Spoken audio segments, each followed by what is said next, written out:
The slap echoed across the table. No one defended me. His family acted like nothing happened. They thought I'd just take it. They didn't know I had the footage. My name is Rachel Bennett, and I'm 31 years old. I work as a mid-level operations manager at a logistics company. It's a steady job with long hours. Nothing flashy, but everything I have is earned. In my husband's family, status was everything: titles, money, appearances. I had none of those things in their eyes.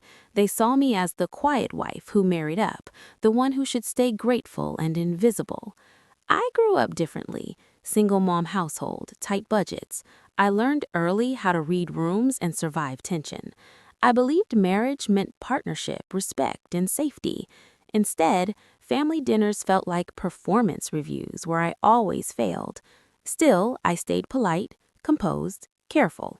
Because I wasn't rich or glamorous, but I had something they didn't expect: patience, awareness, and a habit of documenting everything when things didn't feel right.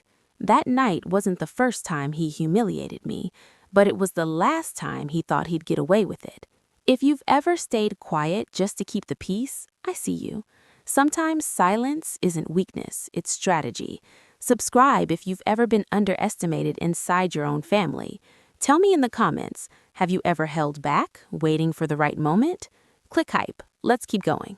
It was the annual family dinner at his parents' house. Formal table, extended relatives, business partners present. My husband was already irritated before we even arrived. He criticized my dress, my job, my small talk. His mother made passive comments throughout the evening. "Some women just don't understand high society," she said, glancing at me. The conversation shifted to finances. His brother started bragging about investments. My husband joined in with a joke. Rachel wouldn't understand. She still budgets groceries. Laughter rippled around the table. I tried to smile it off. Then someone made an incorrect statement about their company logistics. It was part of my professional expertise. I quietly corrected them, trying to be helpful. My husband stiffened. He hated being corrected publicly. Under the table, he squeezed my knee painfully, a warning. I continued calmly, just trying to help the conversation flow. Then it happened. A sudden, sharp slap across my face. Silence crashed over the room like a wave. He said, "Know your place." His mother didn't defend me. She poured herself more wine. No one intervened. I whispered, "I'm fine." But as I sat back down, I glanced toward the ceiling corner, the small black dome camera, newly installed, and I realized everything was recorded. The next day, he said I provoked him. He claimed stress made him react. He demanded I apologize to his parents for ruining dinner. Can you believe that? I was supposed to apologize? His mother called me dramatic. She said, "In this family, we handle things privately." She implied divorce would leave me with nothing. Then my husband started telling relatives I was unstable. He suggested I drank too much. Completely false. I was quietly excluded from future gatherings. I began documenting texts, voicemails, conversations. He grew more arrogant, convinced I'd stay silent forever. He started discussing post-nuptial agreements. I stopped reacting emotionally, which seemed to unnerve him. Inside, something shifted from hurt to clarity. What they didn't know was I had already requested security access that night. His father owned the house, but the surveillance vendor reported maintenance logs to me after I filed an incident concern. I obtained the dinner footage legally, multiple angles, crystal clear audio, not just a slap, but months of prior verbal abuse captured during visits. I archived everything: backups, legal timestamps. I wasn't planning revenge. I was building protection, a documented truth no one could twist. Because if they wanted to rewrite reality, I had proof reality wouldn't bend. I reached out to Mr. Alvarez, the family's retired legal advisor. He'd always been kind, the only one who treated me like a person, not an accessory. I showed him a short clip. His expression hardened immediately. He told me, "This isn't just humiliation, this is legal exposure." He explained the implications: assault, coercion, reputational liability.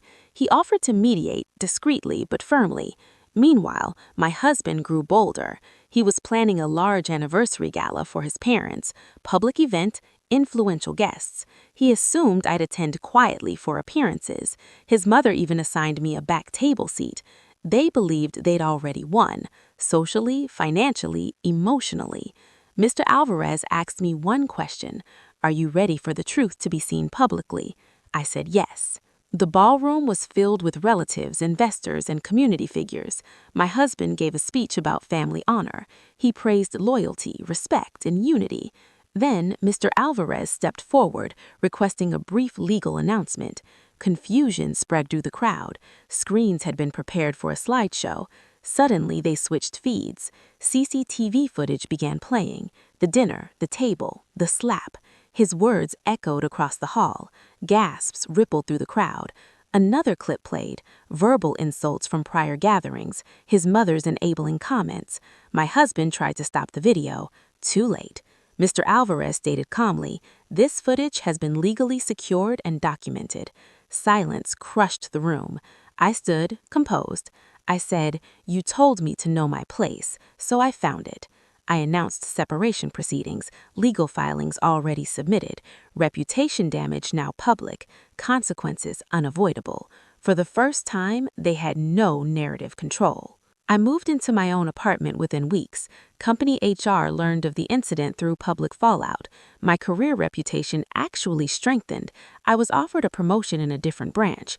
My husband's family issued quiet settlements to avoid further exposure. No apologies, just damage control. Mr. Alvarez told me, "You didn't destroy them, their actions did." I stopped attending their events, stopped answering their calls. Peace replaced tension.